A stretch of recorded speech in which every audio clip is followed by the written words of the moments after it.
കോഴിക്കോട് ലോഡ്ജിലെ യുവതിയുടെ കൊലപാതകവുമായി ബന്ധപ്പെട്ട പോലീസ് അന്വേഷണം തുടരുകയാണ്. ഈ കേസിലെ പ്രതി സംസ്ഥാനം വിട്ടതായാണ് പോലീസിന് ഇപ്പോൾ ലഭിക്കുന്ന വിവരം. പ്രതിക്കായി കർണാടക, തമിഴ്നാട് എന്നിവിടങ്ങളിൽ പോലീസ് പരിശോധന നടത്തുന്നു. പ്രതി അബ്ദുൾ സനൂഫ് യുവതിയുമായി ലോഡ്ജിലെത്തിയത് സുഹൃത്തിന്റെ കാറിലാണെന്നും പോലീസ് കണ്ടെത്തി.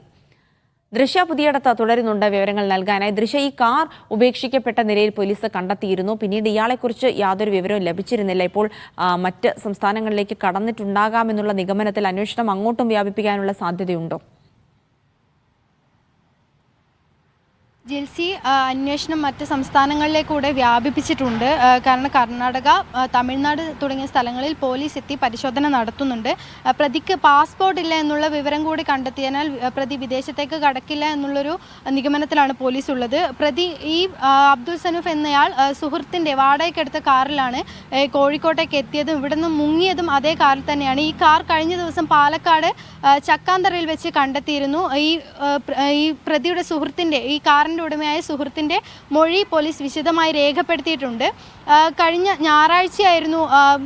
ഞായറാഴ്ചയായിരുന്നു ഇരുവരും ഈ എരഞ്ഞിപ്പാലത്തെ ലോഡ്ജിൽ മുറിയെടുത്തത്. ശേഷം തിങ്കളാഴ്ച രാത്രിയോടെ 10 മണിക്ക് പണം എടുത്തു വരാമെന്ന് പറഞ്ഞാണ് അബ്ദുൾ സനൂഫ് മുറിയിൽ നിന്ന് ഇറങ്ങുന്നത്. ശേഷം ചൊവ്വാഴ്ച രാവിലെ ഒരു 11 മണിയോടെയാണ് ഈ ഫസീലയെ കൊല്ലപ്പെട്ട നിലയിൽ കണ്ടെത്തിയത്.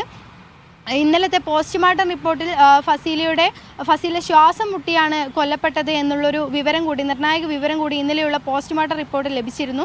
ശേഷം പ്രതിക്കായി ലുക്കൌട്ട് നോട്ടീസും പോലീസ് പുറത്തിറക്കിയിരുന്നു. ജിൽസി.